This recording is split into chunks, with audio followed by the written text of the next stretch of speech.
สบายดีพ่อแม่พี่น้องป้องปายเบิดสุกคนเนาะ FC ทั้งช่องบ่ภูมิ Official เนาะ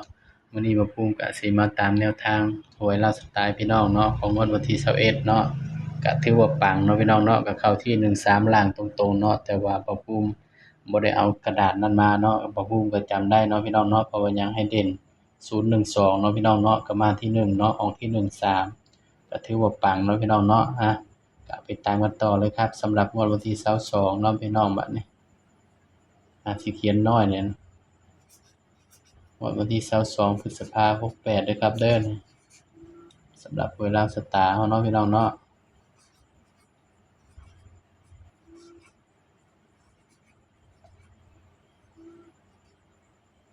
พอภูมิพยายามเขียนรอเรือเขียนจังไดก็บ่งามพี่น้องเอ้ย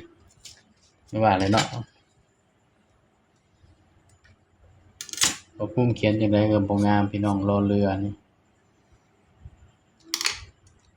มาเบิ่งนำกันเนาะสำหรับเด่นเบอร์อื่นเนาะพี่น้องเนาะสำหรับตัวเด่นเด้อครับเด้อนี่7 8เด่น7 8 9เนาะครับเนาะนี่สำหรับแนวทางหวยลาวสตาร์เฮาเนาะนี่พอภูมิก็ให้เด่น7 8 9เนาะจะให้เด่น8กับ9เนาะ7คือตัวรองนะครับเนาะนี่เนาะ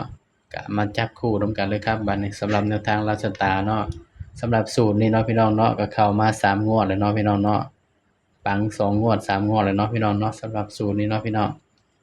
ก็ไปตามกันต่อเลยครับสำหรับลาวสตาร์เฮาเนาะเฮาก็จัดชุดเด่นก่อนเนาะพี่น้องเนาะพอให้เด่น8กับ9เนาะครับเนาะเดี๋ยวมาภูมิเขียนก่อนเนาะพี่น้อง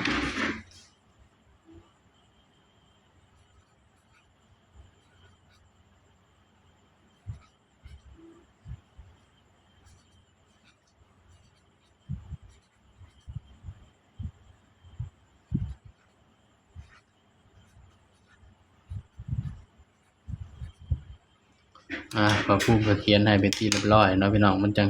สิตรงๆกันเนี่ยเนาะพี่น้องเนาะนี่เอา FC ปังเนาะก็ช่วยค่ากระดาษปากกาบ่ภูมิด้วยเด้อครับเด้อนี่ให้บ่ภูมิจะได้มีกำลังใจลงคลิปให้พี่น้องเรื่อยๆเนาะอีกอย่างหนึ่งช่องบ่ภูมิก็บ่มีรายได้ดอกพี่น้องช่อง YouTube เนาะตั้งค่าบัญชีจั่งใดบ่ภูมิก็ตั้งบ่เป็นเนาะพี่น้องเนาะบ่มีประสบการณ์ทางด้าน YouTube เนาะแต่ว่าก็มักลงแนวทางให้พี่น้องอยู่เนาะพี่น้องเนาะนี่เด้อพี่น้องเด้อนี่สำหรับแนวทางลาวสตาร์เนาะเด่น3ตัวมา1ตัวเนาะพี่น้องเนาะนี่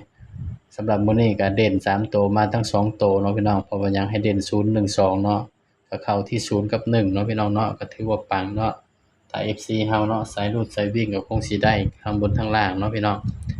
สำหรับคลิปนี้เนาะมาภูมิก็ฝากไว้เพียงเท่านี้เด้อครับเด้อสบายดีครับ